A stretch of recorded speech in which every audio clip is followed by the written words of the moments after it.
সেখান থেকে মারলাম টেনে এক ছুট।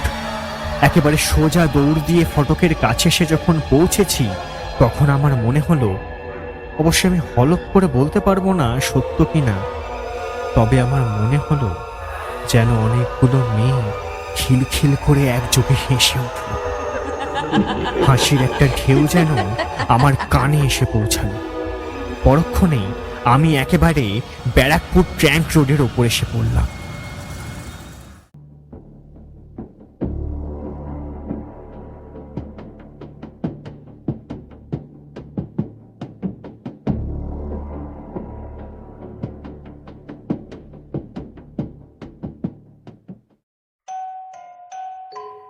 আজ আপনারা হাইলি সাসপিশিয়াসে শুনবেন বিভূতিভূষণ বন্দ্যোপাধ্যায়ের লেখা গল্প রহস্য। এই গল্পটির যে কোনো রকম কন্টেন্ট পাইরেসির বিরুদ্ধে উপযুক্ত আইনি ব্যবস্থা নেওয়া হবে। আর কী বা হবে পাইরেসির মতো অসৎ কাজ করে, তার চেয়ে বরং গল্পটি শুনে নেওয়া যাক।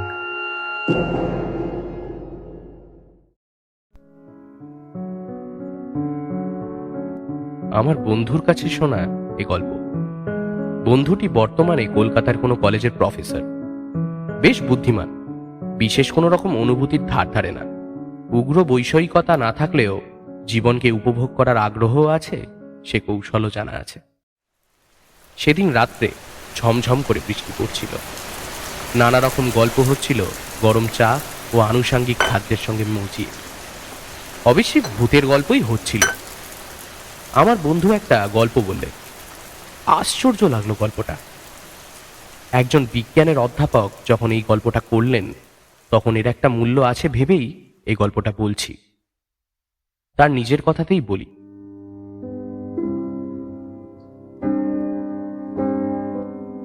সেবার আমি বিএ পরীক্ষা দিচ্ছি। অনার্স পরীক্ষা হয়ে যাওয়ার পর 4-5 দিন মতো ছুটি পাওয়া গেল।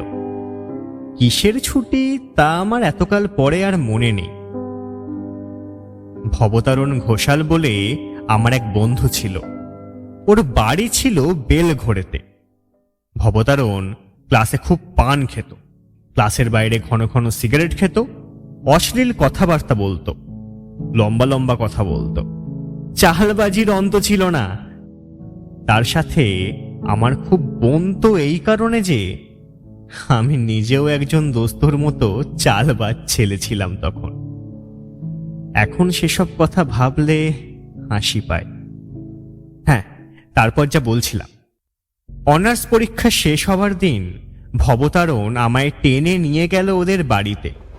যাবার সময় ট্রেনে গেল, কিন্তু ট্রেন থেকে নেমে অনেকটা হাঁটতে হলো, কারণ ওদের বাড়িটা প্রায় গঙ্গার কাছাকাছি। কিছুক্ষণ ওর বাড়িতে থাকার পর হঠাৎ কি একটা বিষয়ে ঘোর তর্কাতর্কি হলো আমার আর ওর মধ্যে। এমন চরমে উঠল সে তর্ক যে দুজনের মধ্যে হাতাহাতি হবার উপক্রম। হায় রে সেসব দিন, এই রোদ, এই মেঘ। তখনকার জীবনে তাই ছিল স্বাভাবিক। যাই হোক, আমি ভয়ানক রেগে ওদের বাড়ি থেকে সেই সন্ধেবেলায় বেরিয়ে পড়লাম। এমন জায়গায় ভদ্রলোকের থাকতে আছে? ব্যারাকপুর ট্র্যাঙ্ক রোড হয়ে হনহন করে হাঁটছি কলকাতা মুখে। দিব্যি ফুটফুটে জ্যোৎস্না রাত, মাঝে মাঝে এক আধখান মোটর দ্রুত বেগে চলেছে কলকাতার দিকে। সম্পূর্ণ নির্জন রাস্তা। একবার একটা মাতাল কুলি ছাড়া আর কোনো লোকেরই দেখা পাইনি। হঠাৎ আমার মনে হলো, এতটা রাস্তা একটানা হাঁটতে পারবো না, একটু বিশ্রাম দরকার। ডাইনে বায়ে চাইতে কিছু দূর গিয়ে একটা বাগান বাড়ি দেখে তার মধ্যে ঢুকে পড়লুম। বাইরে থেকেই আমার মনে হয়েছিল এই বাগান বাড়িতে লোকজন কেউ থাকে না। আছে হয়তো এক আধটা উড়ে মালি, তাদেরকে 2-4টি পয়সা দিলে বাগানের মধ্যে বসে একটু বিশ্রাম হয়তো করতে দেবে। নিশ্চয়ই একটা পুকুর আছে বাগানে, নিশ্চয়ই তার ঘাট বাঁধানো। এমন গ্রীষ্মের দিনে জ্যোৎস্না রাত্রে পুকুরের বাঁধা ঘাটে কিছুক্ষণ বিশ্রাম করবার আনন্দ অনেকদিন পরে হয়তো কপালে জুটে যাবে। বাগানের মধ্যে ঢুকে মনে হলো এ বাগানে লোকজন কেউ বাস করে না, ঘন ঘন কেউ আসেও না। লাল কাঁকড়ের পদগুলোর ওপর 1 হাত লম্বা উলু ঘাস, ফুলের ক্ষেত আর আগাছার জঙ্গলে ভর্তি। আরও একটু অগ্রসর হয়ে মনে হয়েছিল এ বাগান বাড়ি খুব বড় লোকের। অন্তত যে সময়ে এ বাগান বাড়ি তৈরি হয়েছিল সে সময়ে মালিকের অবস্থা ছিল খুব ভালো। শৌখিন পরিচয় আছে এর প্রত্যেকটি গাছপালায়, প্রত্যেকটি ইঁটে পাথরে। আগাছা ভরা ফুলের ক্ষেতের মাঝে মাঝে এখানে ওখানে পাথরের অপসরে মূর্তি, 2-1টার হাত ভাঙা, নাক ভাঙা। অনেক এরকম অপসরে মূর্তি আছে বাগানের এদিকে ওদিকে। কোনোটার পিঠ দেখা যাচ্ছে, কোনোটার মুখ ঝোপের আড়ালে আড়ালে। একটু দূরে গিয়ে বাঁদিকের চওড়া পথ ধরল। পুকুরে গিয়ে পথটা শেষ হয়েছে, তবে যে ধরনের পুকুর আশা করেছিলাম এ তা নয়। অনেক কালের পুরনো পুকুর, বাঁধা ঘাট একসময় ছিল, এখন তার মাঝামাঝি প্রকাণ্ড বড় ফাটল ধরেছে। রাস্তার দুপাশে বট অশ্বত্থের গাছ গজিয়েছে। সে ঘাটে নামাও যায় না সিঁড়ির সাহায্যে। এই রাত্রে সাপের ভয়ে সেদিকে যেতেই আমার সাহস হলো না। ঘাটের থেকে কিছু দূরে একখানা বেঞ্চি পাতা। ক্লান্ত শরীরে বেঞ্চির ওপর শুতেই কখন যে ঘুমিয়ে পড়েছি নিজেই জানি না। আমার তন্দ্রা যখন ছুটে গেল তখন অনেক রাত। সামনের দিকে চাইতেই একটা অদ্ভুত সন্দেহ হলো আমার মনে। আমার বেঞ্চিখানা থেকে কিছু দূরে যে অপসরী মূর্তি আমার দিকে পাশ ফিরে দাঁড়িয়ে আছে সেটার দিকে ঘুম ভেঙে আমার চোখ পড়ল। সঙ্গে সঙ্গে মনে হলো এতক্ষণ সে মূর্তি অন্য কি কাজ করছিল বা অন্যদিকে অন্যভাবে দাঁড়িয়েছিল। আমাকে জাগতে দেখেই সেটা চট করে যেন নিজেকে সামলে নিয়ে আবার পূর্বপদ ভঙ্গিতে আড়ষ্ট হয়ে দাঁড়িয়ে রইল। আমি অবাক হয়ে সোজা হয়ে বসলাম, চোখ মুছলাম ভালো করে। ঘুমের ঘোর, কিন্তু তা বলে তো আমার মনে হলো না। আমি ঘুম ভেঙেই স্পষ্ট দেখেছি ও পুতুলটা কি একটা করতে যাচ্ছে। আমার সারা পেয়ে সামলে নিয়েছে। সমস্ত শরীর যেন অবশ, ভারী। ঘুমের ভোর ভালো করে কাটেনি। রাস্তা হাঁটবার ইচ্ছে নেই মোটে। আবার সেই বেঞ্চিখানাতে শুয়ে পড়লাম। শোয়া মাত্র আবার কখন ঘুমিয়ে পড়েছি। ঘুম আসবার পূর্ব পর্যন্ত কিন্তু একটা কৌতূহল আমার মনে বারবার উঠে দিয়েছে। পুতুলটা কি করতে যাচ্ছে? আমার ঘুম ভেঙে উঠতে দেখি কি করতে করতে ও সামলে গেল।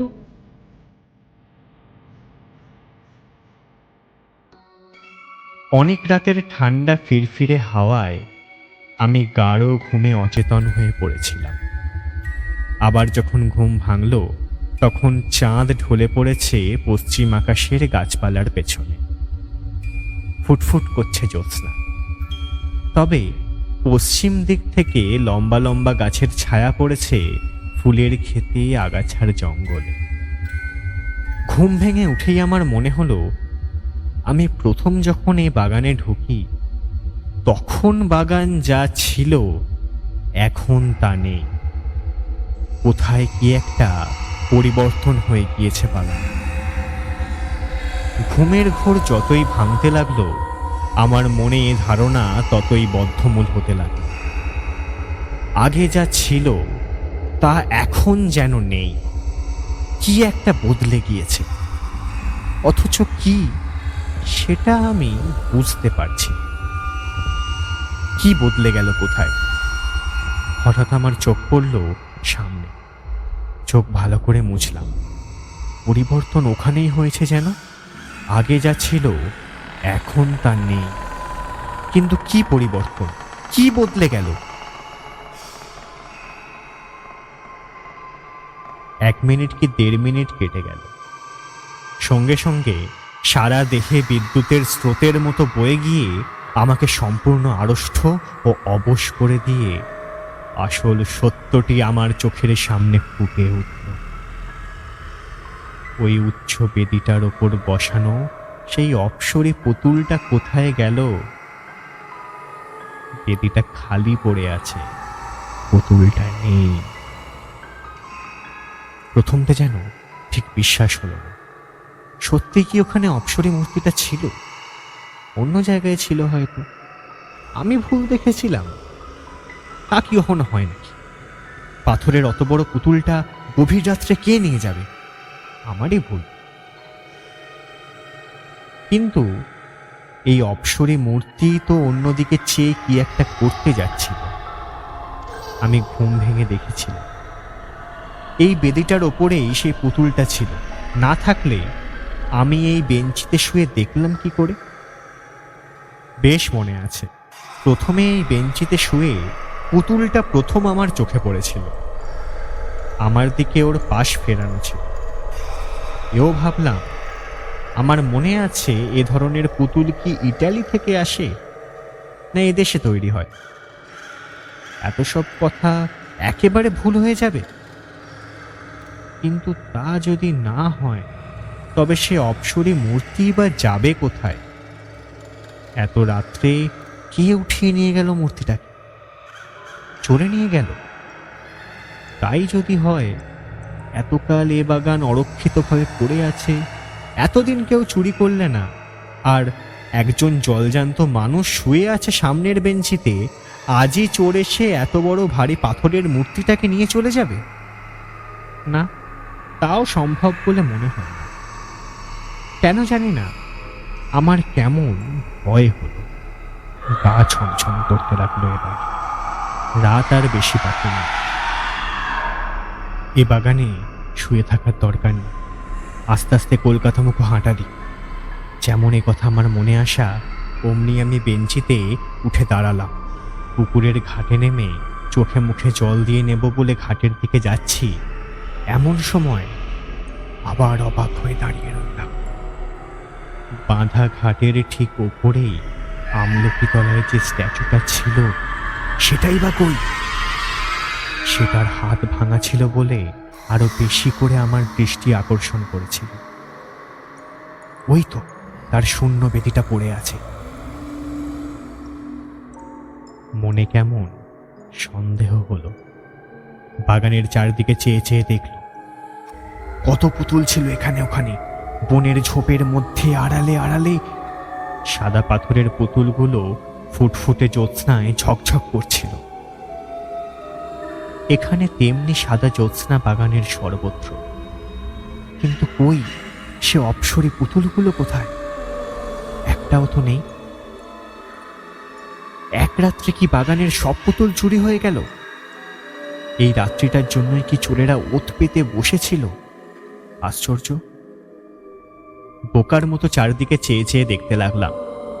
এতক্ষণে বুঝলাম, ঘুম ভেঙে উঠে যে ভাবছিলাম বাগানের কোথায় কি পরিবর্তন হয়েছে, সে হলো এই পরিবর্তন। বাগানময় এই মস্ত পরিবর্তনটা সাধিত হয়েছে আমার ঘুমের মধ্যে। ততক্ষণে পায়ে পায়ে আমি গিয়ে পুকুরটার বাঁধা ঘাটের ওপরটাতে দাঁড়িয়েছি। হঠাৎ পুকুরের জলের দিকে চাইতে আমার কেমন যেন হয়ে গেল। সারা শরীর দোল দিয়ে উঠল ভয়ে, বিস্ময়। বাগানের সব অপ্সরী পুতুলগুলো যেন জলে নেমে সাঁতার দিচ্ছে, দিব্যি সাঁতার দিচ্ছে, এপার ওপারে যাচ্ছে। কিন্তু একটা জিনিস আমি স্পষ্ট দেখতে পেলাম, সেগুলো জীবন্ত হয়ে ওঠেনি, আড়ষ্টভাবেই পুতুল রূপেই সাঁতার দিচ্ছে।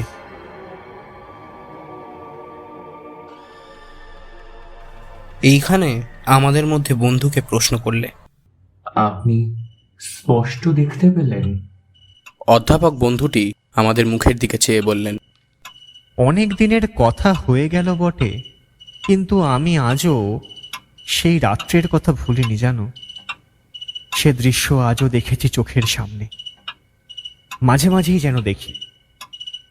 বিশ্বাস করা না করা অবশ্যই আপনাদের ইচ্ছে, আমি কাউকে বলিও নি বিশ্বাস করতে। আমি বললাম, সিদ্ধি খেয়েছিলেন বন্ধুর বাড়ি বেলঘড়েতে? বা আমি ওসব ছুতাম না তখন, এখনো তাই। বিশ্বাস করুন এই কথাটা। সকলে রুদ্ধ নিঃশ্বাসে শুনছিলাম। আমরা বললাম, তারপর বন্ধু বলতে আরম্ভ করলেন আবার। তারপর চুপ করে দাঁড়িয়ে রইলাম এক দৃষ্টে সেদিকে চেয়ে। আমার মনে হলো আমি পাগল হয়ে গিয়েছি, কিংবা আমার কোনো শক্ত রোগ হয়েছে। যা দেখছি এসব কি? বেশ মনে আছে, পশ্চিম দিকের পাঁচিলের গায়ে একটা তাল কি নারকেল গাছ ছিল। চাঁদ তখন গাছটার ঝাঁকটা মাথার ঠিক আড়ালে। সে ছবিটা বেশ আমার মনে আছে। আবার তখনই চোখ নামিয়ে পুকুরের দিকে চাইলাম। সেখানে সেই অদ্ভুত অস্বাভাবিক দৃশ্য। সব সাদা সাদা বড় মর্মর মূর্তিগুলো জীবন্তের মতো জলকেলি করছে পুকুরের মধ্যে। আমার মাথা ঘুরে গেল যেন, নিজের ওপর কেমন একটা অবিশ্বাস হলো। সেখান থেকে মারলাম টেনে এক ছুট। একেবারে সোজা দৌড় দিয়ে ফটকের কাছে এসে যখন পৌঁছেছি, তখন আমার মনে হলো, অবশ্য আমি হলফ করে বলতে পারবো না সত্য কিনা, তবে আমার মনে হলো যেন অনেকগুলো মেয়ে খিলখিল করে একযোগে হেসে উঠল। হাসির একটা ঢেউ যেন আমার কানে এসে পৌঁছালো। পরক্ষণেই আমি একেবারে ব্যারাকপুর ট্র্যাঙ্ক রোডের ওপর এসে পড়লাম।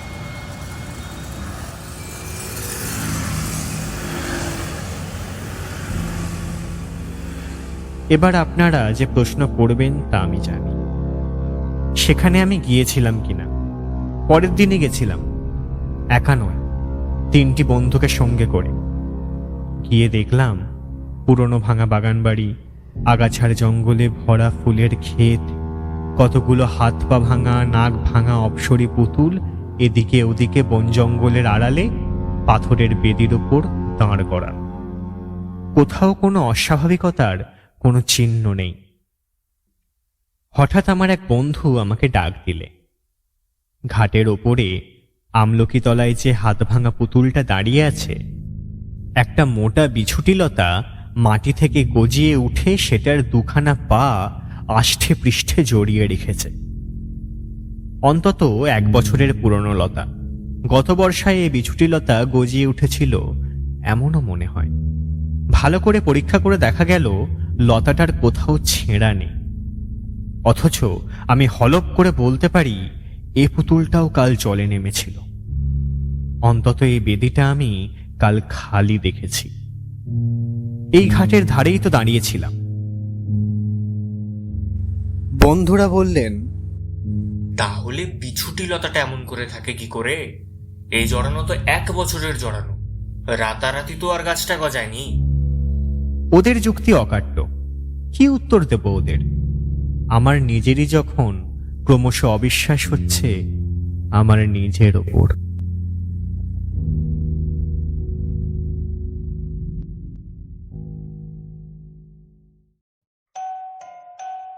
আজকের মতো গল্প তাহলে এখানেই শেষ। দেখা হচ্ছে পরের সপ্তাহে অন্য এক নতুন গল্প নিয়ে। গল্পটি ভালো লাগলে লাইক ও কমেন্ট করবেন, শেয়ার করবেন আপনার বন্ধুদের সাথে, আর সাবস্ক্রাইব করতে ভুলবেন না আমাদের official YouTube channel highly suspicious.